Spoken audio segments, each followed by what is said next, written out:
Matt Burke and the Southern Cross Plumbing team have always been experts in fixing broken or cracked pipes. Unfortunately though, for any plumber doing this work, pathways or driveways have often had to be cut up to access the plumbing.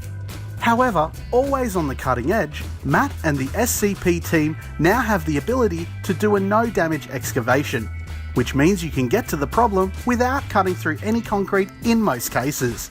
Here's how it works. Firstly, we discover and mark the source of the leak. Then we use the hydrovac excavator to get to the plumbing.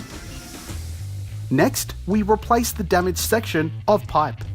Before finally, we fill around the pipes with sand and return any soil or grass we had to dig up.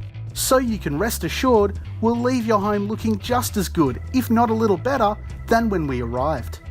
For more information, please don't hesitate to give us a call today.